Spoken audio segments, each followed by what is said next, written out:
Şimdi bizim mağduriyetimiz zaten 2,5 aydır sürüyor.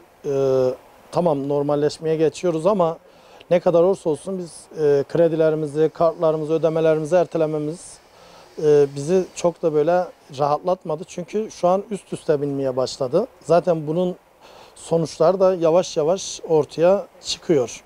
Ne gibi? Ya ödemede esnaflar zorlanıyor. Misal çeklerini yazdıran mı dersiniz, kredilerini ödemeyenler mi dersiniz? Yani bayağı bir mağduriyetler var ve bu da artmaya başlayacak. Şimdi benim yetkililere talebim şudur. Esnafa birazcık daha böyle yardımı bence genişletsinler. Hani verdikleri tamam destek kredileri var ama ne kadar olursa olsun sonuçta faizli. En azından faizini almamalarını biz kesinlikle önde tutardık. Kendilerinden ricamız bu. Yani faizsiz kredi mi? Ya tabii yani şimdi en azından bize bir faizsiz kredi versinler. Bir yıl ödemesiz. Misal işverenlere, fabrikalara nasıl öyle bir hibeli krediler veriyorlarsa bize de birazcık yaklaşsınlar. Çünkü biz küçük esnafız. Sonuçta en başta ezilen biziz.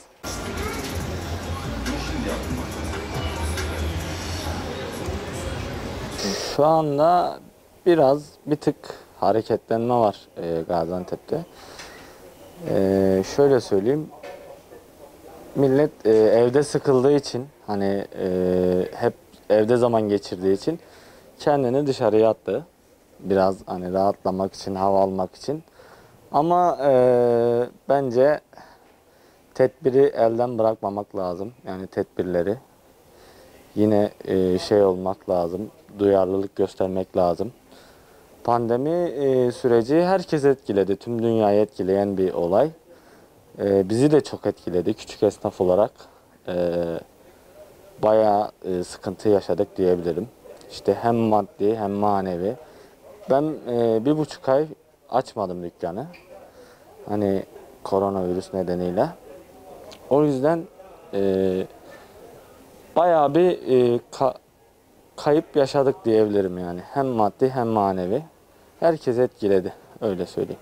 Küçük esnafa imkan sağlansa daha iyi olur. Bana açmadığım halde bayağı bir yüksek bir elektrik faturası geldi. 1,5 ay açmadığım halde. Onu erteleyebilsem veya ne bileyim yarısını ödeyip yarısını ödemesem daha iyi olur benim için, küçük esnaf olduğum için. Çünkü kira veriyorum, elektrik ödüyorum, giderim var, yemem, içmem vesaire vesaire. Bayağı bir ihtiyacım var, yani günlük giderim var. O yüzden beni çok etkiledi yani. Ben kendi açımdan konuşuyorum, kendim için konuşuyorum. Beni çok etkiledi. Diğer esnafları da etkiledi tabii.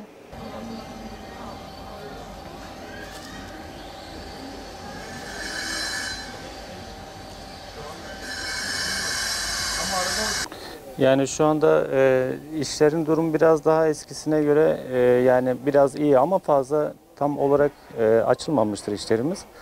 Çünkü koronadan dolayı bayağı bir kapalı süreç atlattık hani. Hani şu anda biraz daha yavaş yavaş kendimizi toparlamaya çalışıyoruz ama gene de hani şu anda sıkıntımız halen devam ediyor. Ödemelerde sıkıntı çekiyoruz hani karşı tarafa, çünkü ürünü almışız hani getirmişiz, satamamışız ama karşı tarafta bizden ödeme beklediği için biraz daha iş sıkıntısı var. Ama inşallah zamanla düzelmesini bekliyoruz hani. Nasıl, hareketlilik var mı? Tam olarak değil hani, biraz yani eski normal rutin yaptığımız işleri daha yapamıyoruz.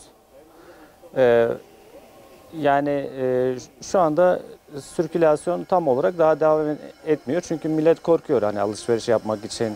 Ondan sonra millete maddi durum da biraz sıkıntısı var. O yüzden daha şu anda tam alışveriş yapmıyorlar doğal olarak. Hani bize faizsiz vermiş olsa bu kredi daha iyi olur. Çünkü gerçekten çok mağdur durumdayız hani.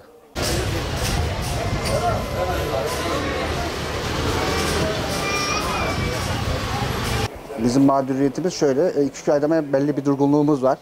Durgunluk olduğu için piyasada bir ilgileniyor tabii ister istemez. Bizim istediğimiz faizsiz kredi istiyoruz hükümetten. Şu anda herhangi bir hareket yok. Ama yavaş yavaş düzelme olacağına eminim, yani onun inancına yaşıyoruz. İnşallah önümüzdeki aylarda açılmayı düşünüyoruz.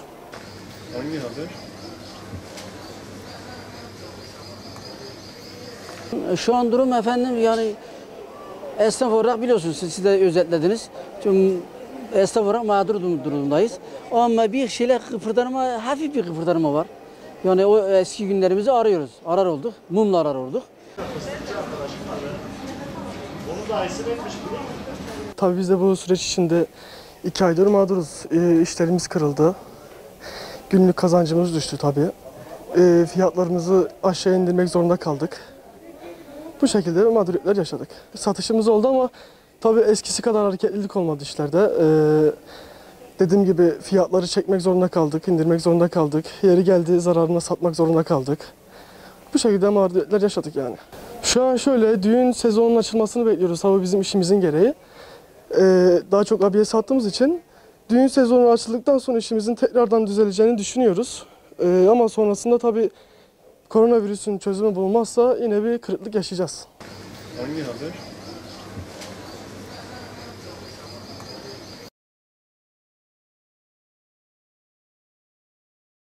Dükkanlarımız boş böyle. Ödemelerimiz var, ödemelerimizi yapamıyoruz. İş yerin kirasını doğru dürüst ödeyemiyoruz. Yani bayağı bir sıkıntı yaşıyoruz. Çeklerimizi ödemede sorun yaşıyoruz. İş olarak şu anda işlerin hiç tadı yok.